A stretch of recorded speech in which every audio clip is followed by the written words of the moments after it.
Sir, आम आदमी party सरकार के कार्यकाल में विधानसभा परिसर में बने तथाकथित फांसी घर को लेकर जो विवाद है, उसमें पूर्व मुख्यमंत्री अरविंद केजरीवाल जी, उप मुख्यमंत्री मनीष सिसोदिया जी और पूर्व स्पीकर रामनिवास गोयल जी को 13 नवंबर को व्यक्तिगत रूप से उपस्थित होने का आदेश दिया गया है। इस पर आपका क्या कहना है? देखिए, हर राज्य में सरकारें बदलती हैं।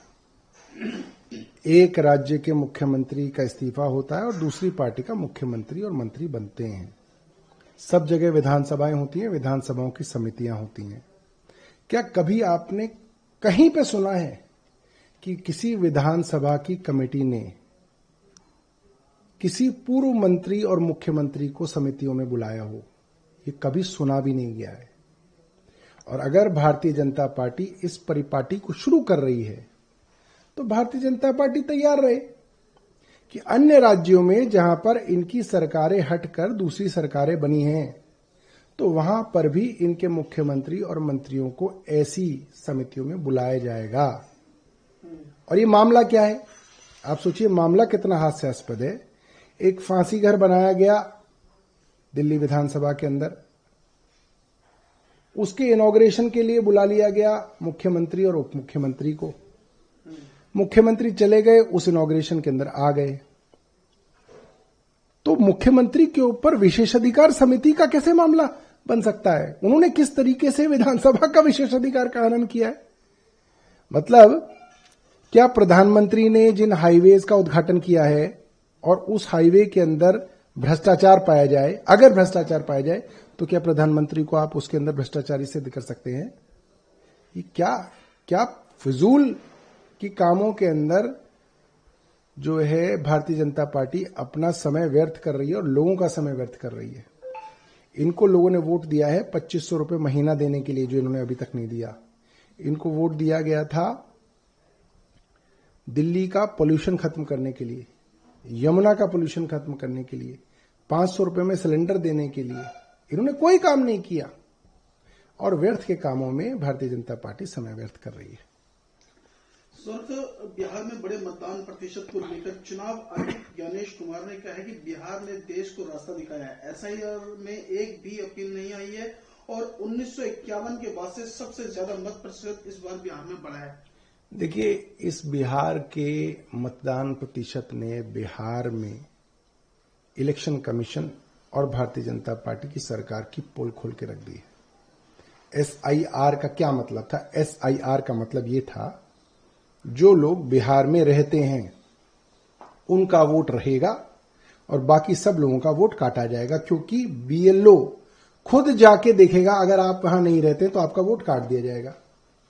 अब हमने देखा भारतीय जनता पार्टी पूर्वांचल मोर्चे के अध्यक्ष संतोष ओझा जी ने दिल्ली में यहीं पे मेरी ही विधानसभा में वोट डाला और अब कुछ महीने बाद कल जो है वो बिहार में वोट डाल रहे थे।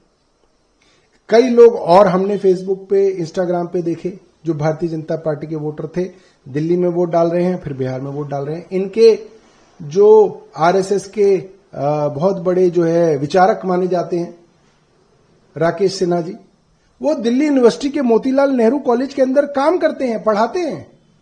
एक आदमी जो दिल्ली में पढ़ाता है, दिल्ली में रहता है और दिल्ली में अभी फरवरी में वोट डाला है जिसने, वो बिहार का वोटर कैसे बन सकता है? मतलब आप रहेंगे दिल्ली में तो आप वोटर बिहार का कैसे बन सकते हैं? तो ये सीधे तौर पे जिस तरीके से भारतीय जनता पार्टी ने हरियाणा के अंदर हजारों लोगों को ट्रेन में भर भर के भेजा, बाकायदा उनके टिकट खरीद के भेजा, बाकायदा हमने उनके वीडियोस डाले हैं। पानीपत हो, करनाल हो, सोनीपत हो, बाकायदा भारतीय जनता पार्टी के जिला अध्यक्ष जाके लोगों को ट्रेन से भर भर के बिहार भेज रहे हैं। तो नाम छटका किया गया, मगर स्पेशल ट्रेन वोटरों को, भारतीय जनता पार्टी के चिन्हित वोटरों को बिहार भेजकर वोट डलवाने का काम किया गया। और यह सीधे सीधे तौर पे इलेक्टोरल मैल प्रैक्टिस है। इलेक्शन के मैनुअल के अंदर ये करप्शन कहलाती है, ये करप्ट प्रैक्टिसेस के अंदर आती है और ये खुल्लम खुल्ला हो रहा है। तो अब संविधान और प्रजातंत्र कहां बचा? ये तो सीधा सीधा लूट तंत्र बन गया है। जिस तरह से आप बता रहे हैं कि वोटरों को भेजा गया है, जो ट्रेन भर के गए, क्या आपको लगता है कि इससे एनडीए को फायदा हुआ और एनडीए जीतेगा बिहार में? देखिए, कौन जीतेगा कौन हारेगा ये बात तो आज हम प्रेडिक्ट नहीं कर सकते, क्योंकि इलेक्शन कमीशन ने इसके ऊपर रोक लगा रखी है। मगर जिस तरीके से खुल्लम खुल्ला धांधली हो रही है, उससे साफ है कि कोई भी जीते कोई भी हारे, भारतीय जनता पार्टी की सरकार और इलेक्शन कमीशन पूरी तरीके से कॉम्प्रोमाइज्ड है। सर, आपने भी ट्वीट करके आरोप लगाया कि एसआईआर के जरिए बिहार में संगठित वोट चोरी हुई है, ये आपने ट्वीट किया है। देखिए, ये तो बिल्कुल साफ हो गया ना, जब एसआईआर में ज्ञानेश गुप्ता जो हमारे चीफ इलेक्शन कमिश्नर हैं, वो कह रहे थे कि एसआईआर इसलिए किया जा रहा है ताकि जो लोग बिहार में रहते हैं उनको बीएलओ उनके घर घर जाके देखेगा कि यहां रहता है, तभी उसका वोट रहेगा, और जो बिहार में नहीं रहता उसका वोट काट दिया जाएगा। तो ये कैसे हो गया कि लाखों वोटर जो भारतीय जनता पार्टी के चिन्हित वोटर थे, उनके वोट एसआईआर में नहीं काटे गए। फिर उन सब लोगों को इकट्ठा करके अलग अलग राज्यों के अलग अलग शहरों से टिकट बाकायदा करा के, भारतीय जनता पार्टी का बाकायदा पटका पहना के उन्हें भेजा गया, सिर्फ वोट करने के लिए भेजा गया, और वो वोट करके वापस आ रहे हैं।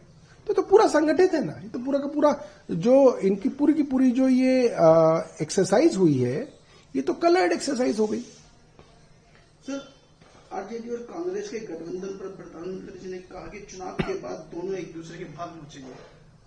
अब देखिए, बाल तो नीतीश कुमार और भारतीय जनता पार्टी भी कई बार नोच चुके हैं। कई बार मोहब्बत हो जाती है, फिर तलाक हो जाता है। महबूबा मुफ्ती के साथ भी इन्होंने पहले सरकार बनाई, फिर उनको गालियां देने लगे। उसी तरीके से बीजू जनता दल नवीन पटनायक के साथ दोस्ती करते रहे, फिर उन्हीं की कमर में छुरी मारी